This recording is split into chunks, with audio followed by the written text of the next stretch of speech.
memangnya NU itu mempunyai kapasitas apa sehingga itu bisa menginsentif elit untuk mencoba mempengaruhi outcome dari muktamar tersebut? Wilayah pengaruhnya ya, pengaruh dalam konteks peribadatannya itu yang mengakunya akan hampir sekitar 100 jutaan orang ya. Organisasi Islam terbesar ya di dunia ya, kalau nggak salah. Di dunia ya, saya selalu mengatakan di dunia ya.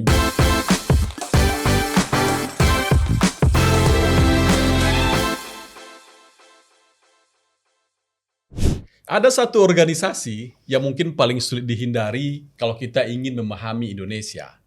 Namanya Nahdlatul Ulama.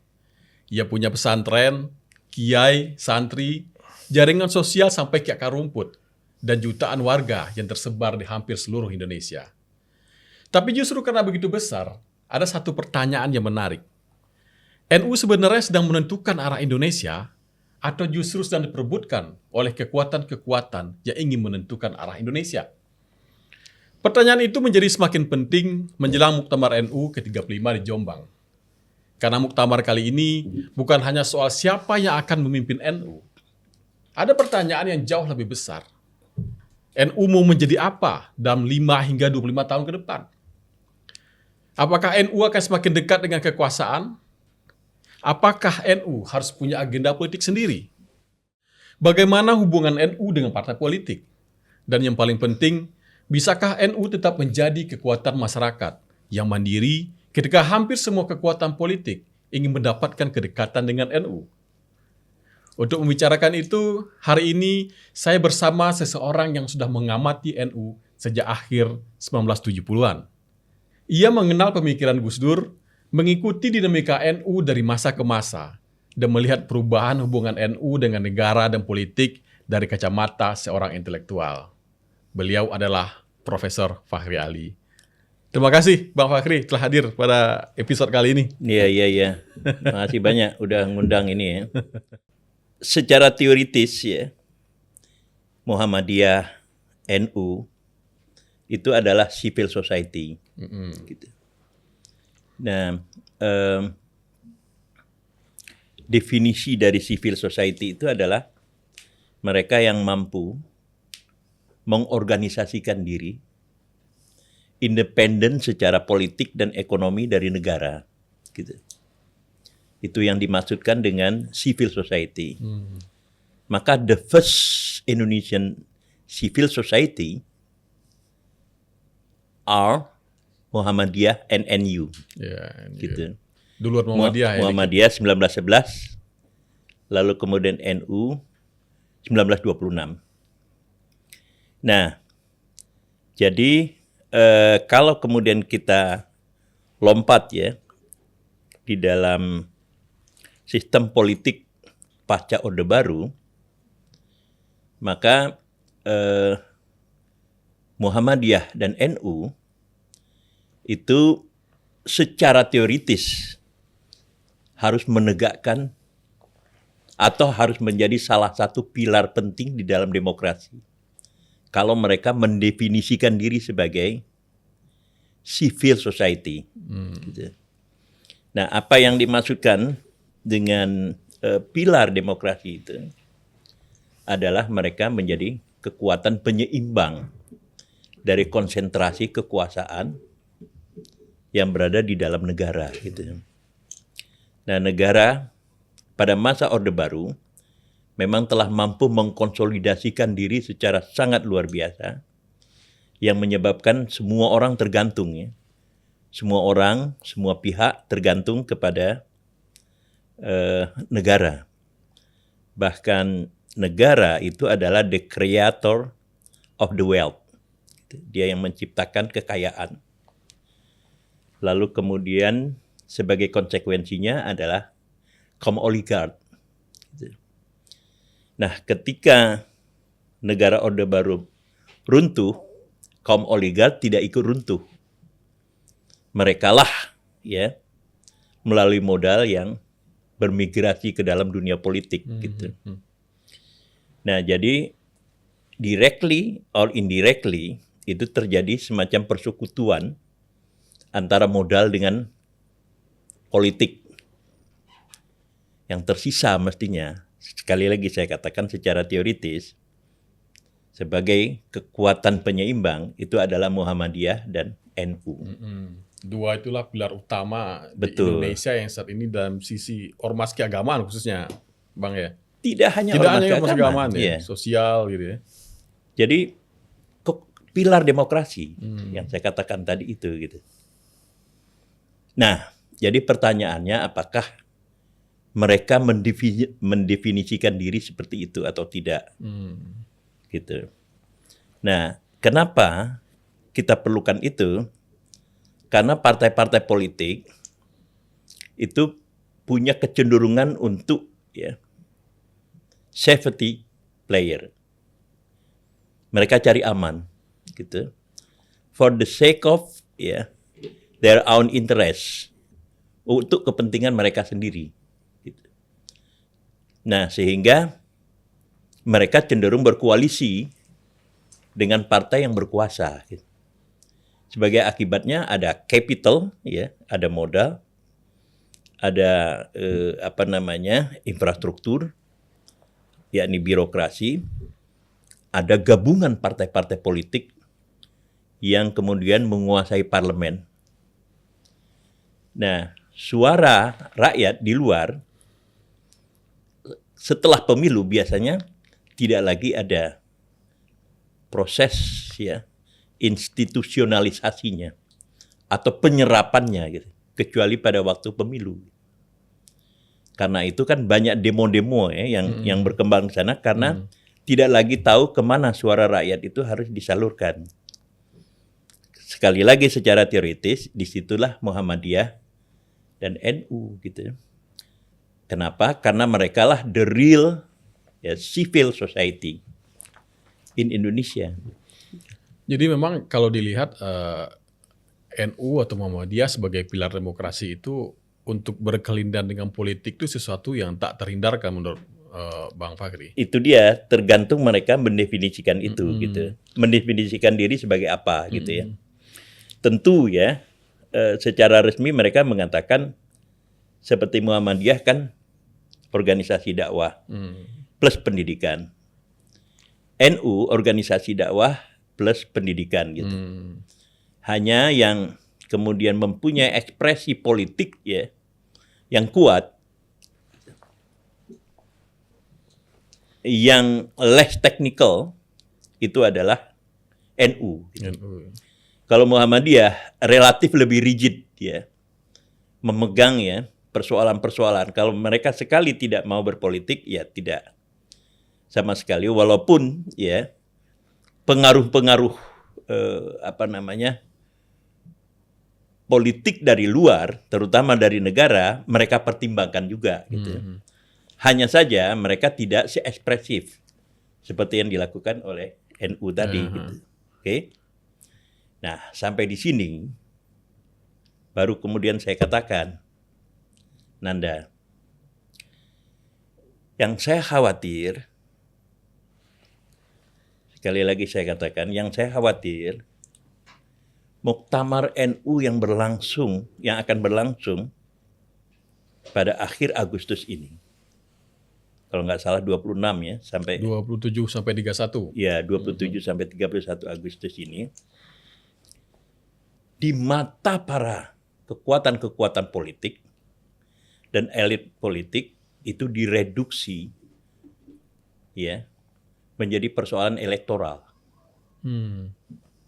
Gitu.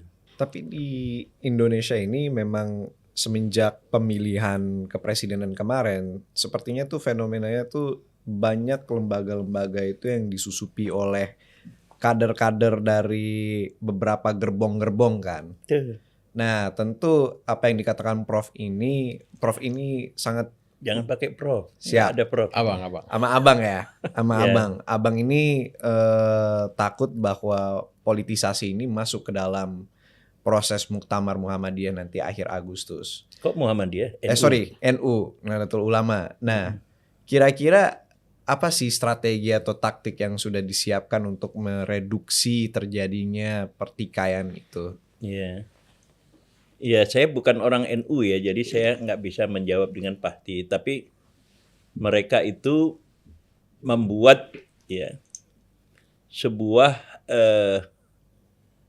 sistem permainan yang sangat spesifik, yaitu menciptakan ahlul hali wal akdi. Jadi orang ya, sekelompok orang yang kemudian dipilih untuk menunjuk ketua umum.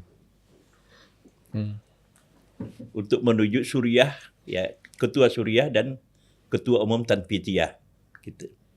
Jadi tidak lagi melalui voting Tidak ada voting ya. seperti yang dilakukan gitu.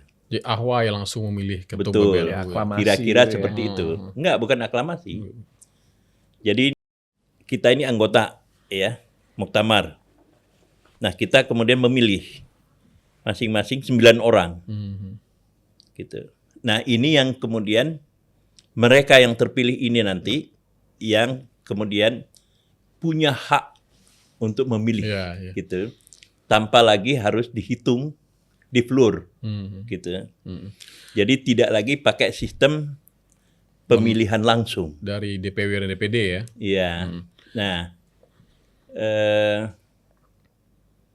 itu adalah cara yang dilakukan. Hanya saja kalau kita lihat ya perkembangan internal mereka, itu sudah ada laporan-laporan yang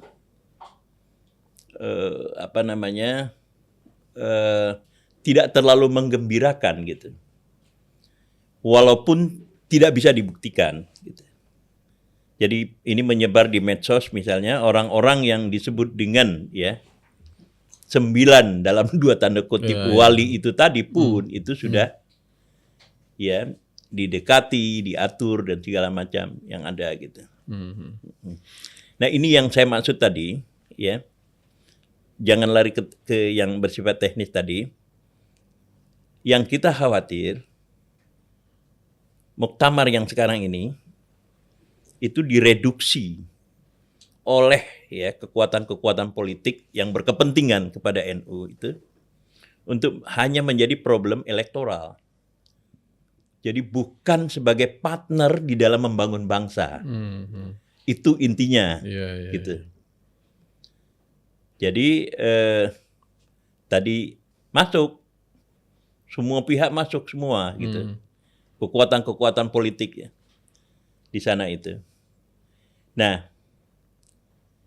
sementara di pihak internal NU sendiri ya kesadaran semacam itu tidak muncul. Maksud saya bukan begitu. Tidak muncul secara ekspresif. Kesadaran ya untuk menjaga kemandirian itu tidak muncul secara ekspresif di kalangan mereka yang bertarung. Kecuali ya di kalangan mereka yang boleh saya katakan middle range group ya. Jadi kelompok tengah yang secara intelektual sangat aware, sangat sadar tentang perkembangan yang terjadi.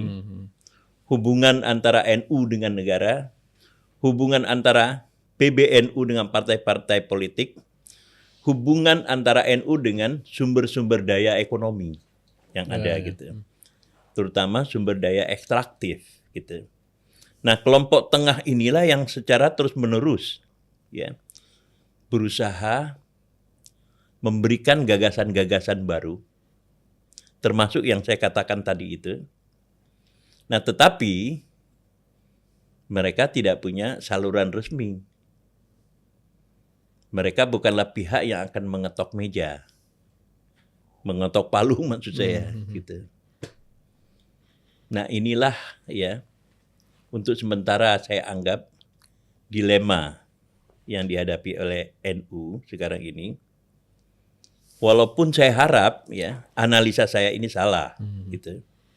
Itu kan orang tokoh-tokoh tertentu sudah ya muncul ya. Saya nggak mau menyebut nama ya, tetapi ada menteri ya, ada seorang menteri, ada incumbent ya, petahana, lalu kemudian tokoh-tokoh baru yang pada dasarnya semua bisa dilacak ya. kaitannya dengan kekuatan-kekuatan lain gitu. Ya, Oke. ya. Nah ini Prof, penonton real politik mungkin selalu penasaran dengan apa yang Prof sebut tadi yang tidak mau menyebut nama itu. Karena kan kita lihat dari dulu Setiap Muktamar NU itu kan selalu ada campur tangan kekuasaan di situ, Prof. Selalu. Kayak tahun 94 di Cipasung itu kan Iya, itu betul. bagaimana supaya Iya. Gus Dur nggak terpilih lagi. Dan mungkin untuk muktamar ini mungkin kan ada arah-arah ke situ juga nih. Nah sebetulnya Prof, sebenarnya siapa yang membutuhkan siapa sih sebenarnya antara hubungan NU dengan kekuasaan itu?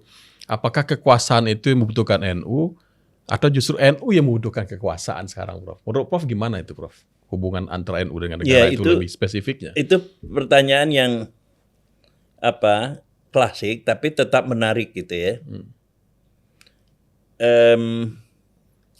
Terutama kalau kita kembali kepada definisi itu tadi ya, definisi civil society gitu. Nah, sepanjang mereka mendefinisikan diri sebagai civil society, mereka pada dasarnya tidak membutuhkan intervensi negara. Harusnya ya. Harusnya. Gitu. Justru mereka menjadi kekuatan penyeimbang gitu. Dan itulah pada dasarnya yang diinginkan oleh masa NU yang politically aware gitu. Jadi mereka ya harus tetap solid sebagai sebuah kekuatan sosial yang tidak terombang-ambing oleh kepentingan-kepentingan luar gitu. Nah, hanya saja apakah gagasan konseptual ini berjalan dengan kepentingan para elit NU itu sendiri gitu. Dan itu silent majority tadi yang mungkin Yang di bawah, di itu bawah ya itu yang- silent majority. Tetapi yang di atas ini setiap orang yang muncul ke atas itu mesti hasil reproduksi dari interaksi dengan kekuatan-kekuatan eksternal ya. yang ada gitu. Ya. Begitu real politik ya. Berbicara real politik ya, Bang.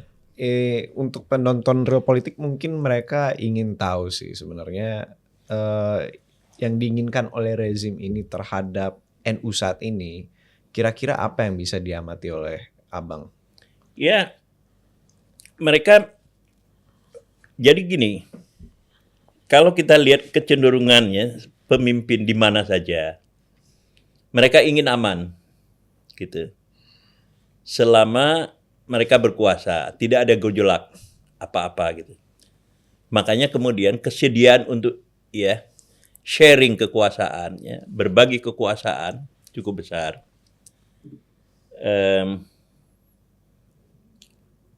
Presiden Prabowo bahkan mengajak juga PDIP kan untuk masuk. Dulu saya pernah mengkritik PDIP karena menyetujui Novanto menjadi ketua DPR dulu itu. Nah, itu berdebat di TV One ya dengan salah satu anggota DPR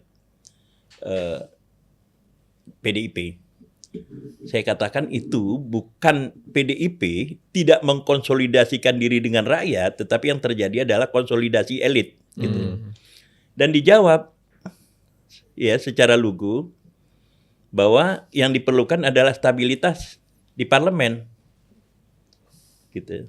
Nah, jadi setiap potensi ya yang berada ya, atau kita sebutlah non-state actors, ya, potensi non-state actors itu sebisa-bisanya itu harus diakomodasi untuk ya menutup kemungkinan destabilisasi yang ada gitu.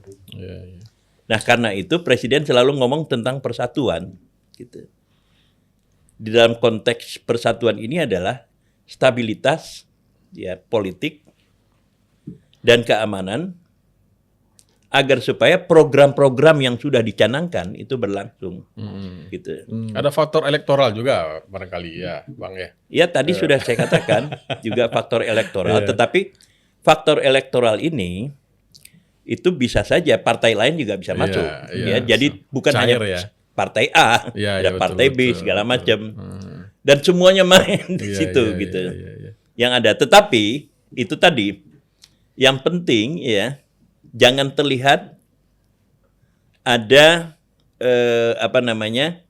hal yang bersifat oposisional terhadap kebijakan-kebijakan negara gitu. Iya.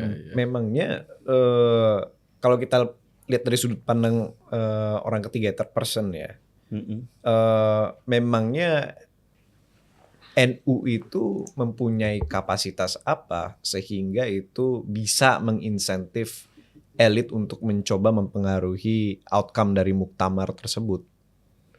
Ya, NU itu masanya besar ya, masanya besar dan relatif cair ya. Kalau wilayah pengaruhnya ya, pengaruh dalam konteks peribadatan ya, itu yang mengakunya akan hampir sekitar 100 jutaan orang ya. Organisasi Islam terbesar ya di dunia ya kalau nggak salah. Di dunia ya, saya selalu mengatakan di dunia itu elektoralnya signifikan, gitu.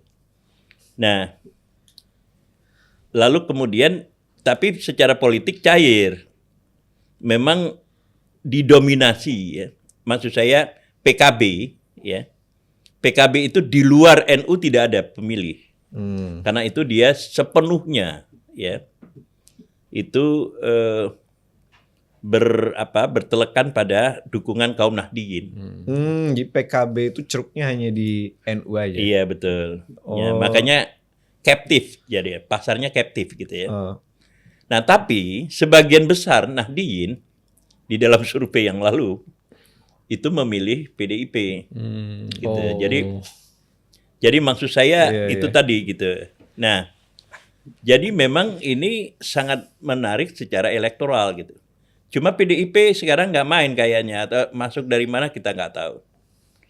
Nah, itu sebabnya ya NU itu akan selalu dilihat oleh oleh aktor-aktor politik. Dan itu tadi yang kamu bilang kalau pakai teorinya siapa? Orang Italia itu. Machiavelli. Nah, Machiavelli. Kalau ngelihat dari segi itu kan, maka para aktor politik ya atau partai-partai politik itu terasa aneh kalau dia nggak tertarik untuk melakukan intervensi. Iya. Itu kolam yang sangat besar ya. Betul. Semakin gitu. besar sesuatu ya, semakin besar price-nya juga. Ini kolam besar, ikannya besar, bro. Iya. Siapapun orang akan terpancing untuk mancing di situ. Iya. Nah ini mazhab Machiavelli ini makin ini ya, makin mendarah daging. Kita tuh harus bangsa Rousseau sih. Jadi disitulah sebenarnya integritas dari pimpinan NU gitu, dari elit NU untuk bergerak gitu. Walaupun ya mereka sendiri juga harus berpolitik. Dulu kan tahun 1984 di dalam muktamar di Situbondo mereka kan menyatakan diri kembali ke khitah ya 1926. Nah, mereka bilang 1926 itu NU tidak berpolitik gitu. Artinya mereka tidak lagi berada di P3. Partai Persatuan Pembangunan. Yeah. Jadi dibebaskanlah warga Nahdliyin itu untuk memilih partai manapun di antara tiga itu ya. Ya. Tetapi lebih didorong masuk Golkar atau dukung Golkar lah. Gitu. Ada faktor itu juga. Karena kemudian kan ada gerakan penggembosan P3 ya. Dilakukan oleh para kiai. Gitu, tahun 1987. Lalu suara Golkar semakin naik, suara P3 turun gitu. Pada waktu itu tidak ada yang lari ke PDI dulu ya, belum ada P-nya pada waktu itu. Nah, kenapa mereka buat seperti itu? Artinya kembali ke khitah itu, karena mereka belum bisa berpolitik kan. Ketika reformasi, Kiai Abdurrahman Wahid yang paling dulu Ya, bikin partai betul, politik betul, gitu. betul. Nah, jadi artinya mereka sendiri menyadari ya potensi politik di dalam diri mereka sendiri gitu. Nah, jadi persoalannya adalah faksi mana di dalam NU yang memonopoli kesempatan untuk berpolitik itu. Nah, mulanya Kiai Abdurrahman Wahid kan, everybody ya accepted Ya. pada kepemimpinan Kiai Abdurrahman Wahid. Ya. Walaupun muncul juga partai-partai tandingan ya di dalam NU sendiri. Oh ada. Ada partai NU juga dulu kan. Ada sempat partai keluar. NU, Iya. malah adiknya Kiai Abdurrahman Wahid ya. Partai NU. Iya. PNU gitu. Ya, Salahuddin Wahid. Lalu ada partai-partai lain lah. Nah, lalu mereka kemudian ini tetap yang menang adalah Kiai Abdurrahman Wahid sebagai tokoh tunggal gitu. Nah, sekarang kan yang menggantikan Muhaimin gitu. Cak ini. Berarti faksi Muhaimin itu berbeda dengan faksi yang lain gitu di dalam struktur masyarakat NU gitu, kaum Nahdien. Dan faksi itu nampaknya semakin banyak sekarang ya, Bang ya. Nah, sekarang mereka tidak membangun lagi partai seperti dulu, tetapi mungkin ya membangun kaitan dengan kekuatan-kekuatan atau partai-partai Ya. yang berbeda secara tidak langsung. Ya, betul. Kemarin saya juga baca dari pernyataan Bang Fakri yang mengatakan bahwa NU itu membutuhkan agenda politik mandiri, Bang. Iya. Nah itu maksudnya agenda politik mandiri itu gimana sih, Bang, penjelasannya? Ya, itu tadi kan mereka itu sebenarnya kalau 100 juta ya, 100 juta kaum Nahdien itu dibandingkan Malaysia itu cuma 36 juta. Ya, 3 kali lipat Malaysia berarti ya.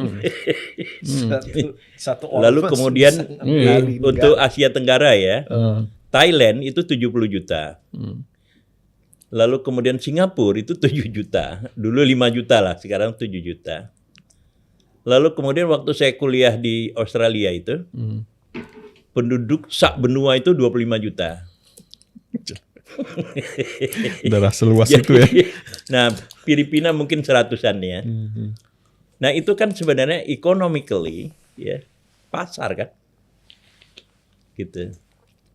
Nah, mereka membutuhkan ahli strategi ekonomi supaya mereka independen secara ekonomi. Nah, untuk itu kan gampang itu.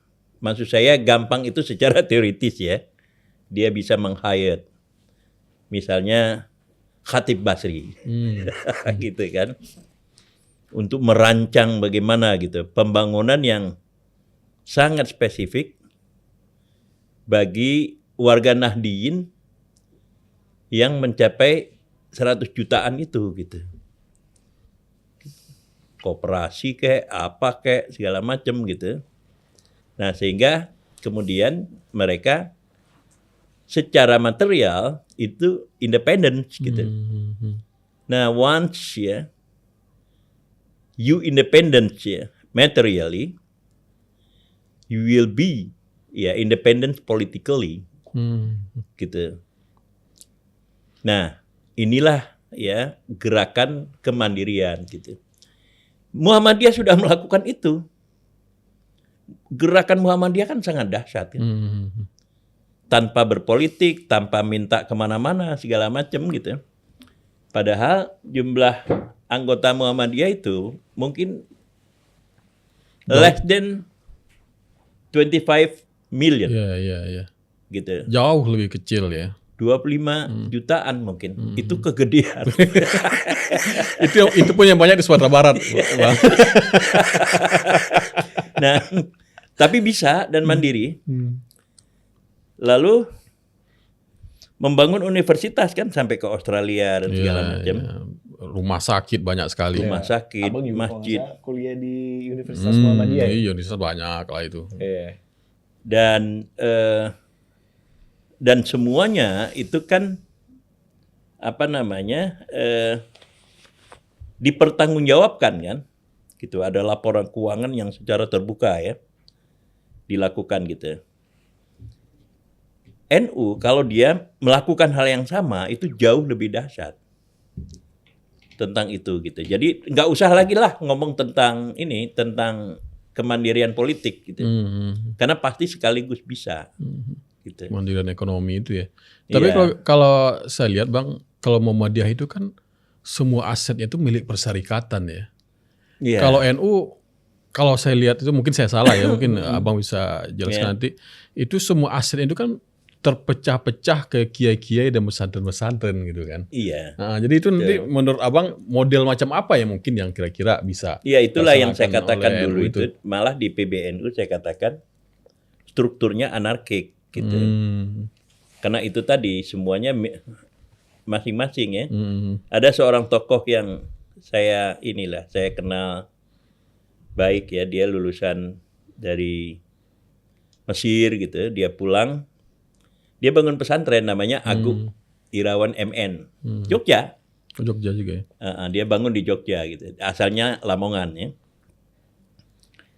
Lalu kemudian ketika dia membangun pesantrennya, dia tidak minta-minta, dia menulis. Jadi bikin ensiklopedia segala macam. Ensiklopedia tentang ulama Nusantara kalau nggak salah saya beli gitu ya. Lalu kemudian dia bangun sendiri santri ya sebagai di dalam sebuah tema yang disebut dengan rumah baca ya. Nah, dia menerima dana dari luar, tetapi dia nggak mau dikurangi. Maksud saya dikurangi gini, misalnya Anda terima 100, ya. Nah, kalau kemudian dia harus tapi yang dia terima adalah 75. Tapi dia harus mempertanggungjawabkan 100 gitu, dia nggak mau terima gitu. Nah, itu artinya ya mereka muncul semakin banyak scholar di kalangan kaum Nahdien, akan semakin banyak mereka membangun pesantren-pesantren sendiri gitu. Iya. Nah, sementara kemudian pesantren yang lain itu kan dibangun atau warisan ya dari tokoh-tokoh besar sebelumnya dan sudah punya nama besar. Misalnya Kiai Penyair dari Rembang, siapa itu? Kayak Gusmus ya. Iya, Mustafa Bisri. Mustafa Bisri. Nah, pengurus NU yang sekarang kan kalah pengalaman, kalah ilmu, dan di atas segala-galanya kalah tua kan. Kan nggak mungkin menundukkan itu gitu. Iya. Nah, ini yang saya sebut tadi, ya. Strukturnya yang bersifat anarkik itu tadi. Nah, tetapi ya kalau kemudian dibuat sebuah musyawarah yang masuk akal, kan bukan bukan pesantrennya yang ditarik ke atas gitu. Tetapi sumber daya ya, katakanlah misalnya ya, ekonomi. Itu kan bisa diorganisasikan secara lebih terpusat sebagai pasar gitu. Betul. Nah, maksud saya punya pesantren ya silakan gitu. Tetapi kan masa NU itu tidak hanya terkonsentrasi di pesantren kan, dia ada di perkotaan, di seluruh ini, di pasar. Dan kalau Anda membaca misalnya ini Gertz itu ya, Religion of Java, dia kan menganalisa itu tentang priai santri abangan itu. Jadi struktur sosialnya itu, priai itu adalah di birokrasi, abangan di sawah, gitu, santri di pasar, gitu. Jadi sebenarnya pasar itu memang sudah milik kaum santri yang ada ya. Itulah sebabnya ya, kenapa Masyumi di dalam pemilu 1955 itu mendapatkan dukungan pasar, ya. Karena memang para pendukung Masyumi itu adalah kaum borjuasi, gitu. Nah, NU pada waktu itu juga sebagian adalah para kaum berjuasi, tapi berjuasi yang bersifat Jawa di sini. Sementara Masyumi pada waktu itu lebih memperlihatkan partai nasional, karena dia tidak hanya didukung di Jawa, dia didukung di seluruh Indonesia. Sementara 3 partai lainnya, yaitu PNI, NU dan PKI yang memenangkan pertarungan tahun 1955 itu semuanya partai Jawa, gitu. Japanese based political parties. Jadi supportnya semua di situ. Begitu keluar Jawa, stop mereka. Nah, Masyumi lah yang kemudian muncul sebagai partai nasional pada waktu itu, gitu. Jawa ada kunci. Nah, tapi sekarang kita kembali ke pasar tadi ya. NU kan bisa main di situ, gitu. Sebagai konsumen, 100 juta loh. Sebagai konsumen. Itu pesantren tuh udah jelas di mana semuanya. Sebagai aktor ekonomi, gitu. Nah, tinggal kemudian sebuah perencanaan yang harus dibuat, gitu. Mungkin NU bisa mengundang misalnya kawan saya, Profesor Didin Damanhuri, misalnya ya. Dia adalah guru besar ekonomi di IPB untuk membuat rancangan itu, gitu. Atau tiru yang dilakukan oleh Muhammadiyah, gitu. Inilah kalau kita mau mengusulkan kepada Muktamar NU untuk diketok palunya itu nanti tentang konsep kemandirian itu. Gitu. Karena kemarin tanggal 1 Agustus saya diundang oleh pengurus cabang NU Jawa Timur. Mereka membuat sebuah konsep menarik juga tentang ini, supremasi ulama. Kan itu selalu berantem itu antara Tanfidiyah dengan Suriah. Tidak ada yang melerai, maka kemudian mereka ingin mengusulkan sebuah kotak baru, yaitu ulama yang yang supreme gitu, yang utama, supreme leader. Ya, semacam itulah, supaya nanti kalau misalnya di antara mereka itu tidak sependapat, ada yang mengambil keputusan gitu. Jadi itulah yang kita lihat dari NU sementara ini gitu. Saya mengira malah agenda politik mandiri itu NU bikin partai NU lagi, ternyata bukan, jauh lebih besar daripada itu ternyata. NU kayaknya harus bangun pabrik sih. Lalu Prof, Iya betul. Bisa bangun pabrik, bisa bangun apa gitu. Harus masuk Ininya. Jadi harus ada memang keberanian yang luar biasa. Supply chain sendiri juga bisa Iya. ke pesantren-pesantren itu kan. Iya, dan itu kan adalah maksudnya essence dari apa yang Abang bilang barusan, kayak NU itu ada sekitar 100 juta jiwa. Itu adalah kalau kita lihat di dalam politik itu adalah electoral base yang luar biasa. Kalau kita misalkan lihat di segi ekonomi itu adalah konsumen sama produsen, jumlah konsumen sama produsen yang luar biasa gitu. Terus harusnya itu bisa diolah tuh Bang. Gitu. Nah iya, jadi begini, itu yang saya katakan dari awal tadi yang saya khawatir itu pandangan yang bersifat reduksionisme dari agen-agen politik eksternal terhadap NU sebagai hanya persoalan elektoral itu kadang-kadang berpengaruh pada jalan pikiran internal NU. Iya. Tadi itu. Mereka harus keluar pada konteks ekonomi. Gitu. Abang kan juga pernah mengatakan bahwa kritik kepada NU ya, maksudnya NU tuh jangan menjadi wayang gitu kan dari dalang-dalang yang mungkin banyak juga, mungkin konsepnya itu tadi ya Bang ya. Maksudnya sekarang itu dalangnya itu maksud Abang tuh ada satu entitas atau banyak entitas sih Bang? Banyak sekali ya. Tadi yang kamu bilang kolam tadi. Oh iya. Gimana nyanyi ikan dalam kolam, gimana nyanyinya? Siapa yang nyanyi dangdut? Siapa?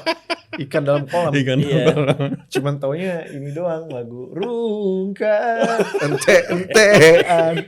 Cuman tahu itu doang. Iya, iya. Gak tahu gue. Jadi kolam besar itu Kalau ya. besar ikan besar. Nah, jadi, itu yang kita begini.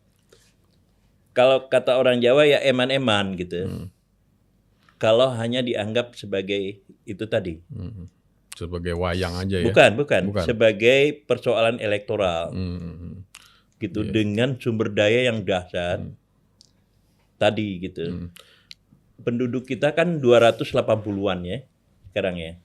Ya. 280 juta Nah, penduduk Indonesia. Teng teng teng teng. Siapa itu? itu lagu sama Roma Irama.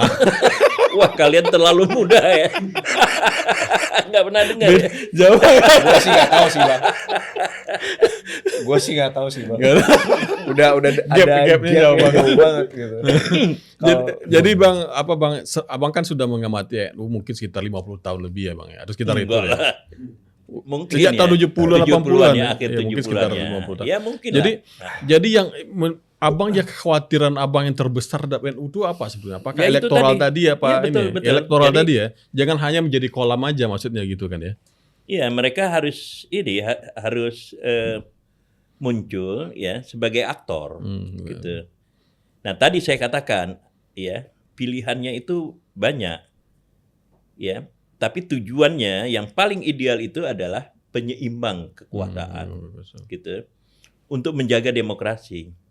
Mereka baru seimbang kalau mereka ya materially independent gitu. Jadi mereka punya ya sumber-sumber daya ekonomi ya yang mereka miliki gitu. Nah, di dalam konteks ini maka gagasan diperlukan gitu. Gagasan strategis ya, gagasan konseptual dan gagasan yang bersifat operasional. Itu yang harus dimiliki. In case misalnya mereka tidak ada dari dalam ya, secara internal, mereka bisa meminjam ya. Dalam persilatan itu tenaga lawan ya. Ya, itu Tai Chi. Tai Chi ya. Nah, kalau itu seumuran kita, Bang. Mau taunya Wing Chun gue. Ipman. Ya kira-kira begitulah ya.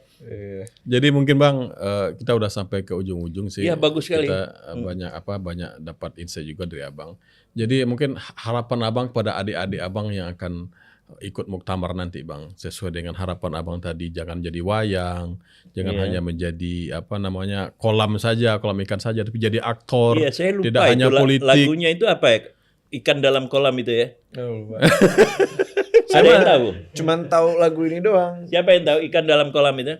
Cuman tahu racun di tangan kananku. Madu di tangan kiriku. Nah, ya, jadi itu tadi konsep kemandirian ekonomi itu yang harus yang lebih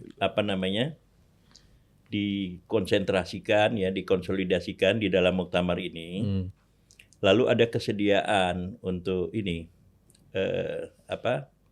mengundang dan minta tolong para ekonom-ekonom mumpuni ya pada tingkat nasional ya. Tadi sudah saya sebut ya, Didin Damanhuri, ada Khatib Basri ya. Dulu itu ada Faisal Basri almarhum. Oh ya. Lalu kemudian ada RR. Tahu RR ya? Rizal Ramli. Rizal Ramli. Ya. Itu Raja Wali. Almarhum ya. Banyak lah.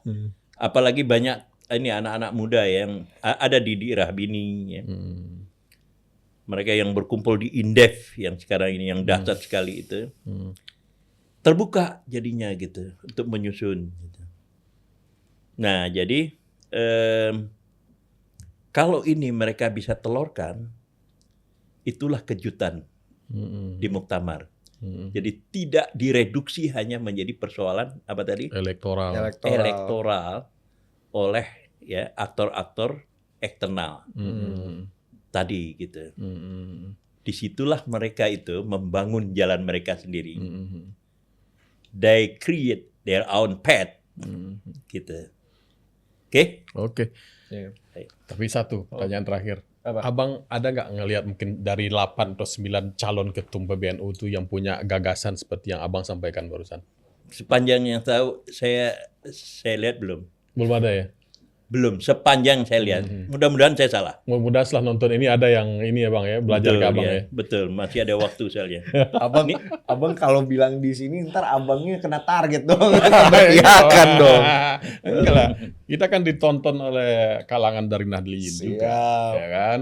Ya, Kan iya. bagus sekali itu pandangan Bang Fakri tadi kan. Iya, jadi gue tarik kesimpulan sih Bang dari pandangan abang ini itu mengatakan bahwa NU itu memiliki kapasitas untuk meng-create their own wealth, dan itu yang kembali lagi mereka sadarkan. 100 juta anggota itu is not a joke. Itu 100 juta anggota itu tuh lebih besar daripada kebanyakan negara Asia Tenggara gitu. Betul. Dan ketika NU bisa meng-create wealth mereka sendiri, mereka akan berhenti memikirkan dependensi mereka terhadap politik gitu. Betul. Mereka akan menjadi mitra dalam Hebat. pembangunan, Pinter industrialisasi bisa terjalan, masyarakat Indonesia bisa mendapatkan 19 juta lapangan pekerjaan yang dijanjikan itu.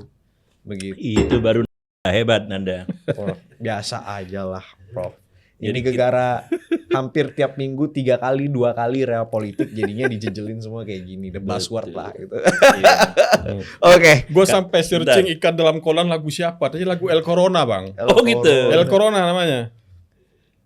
Oh, namanya haram sekali. Ini ya, karena El kita Corona. ngomong NU, jadi kita tutup dengan selawat. Cocok. Gimana? Ya Nabi salamu alaik. Kalian nggak bisa ya? Cuma gini. Ya Rasul salamu alaik.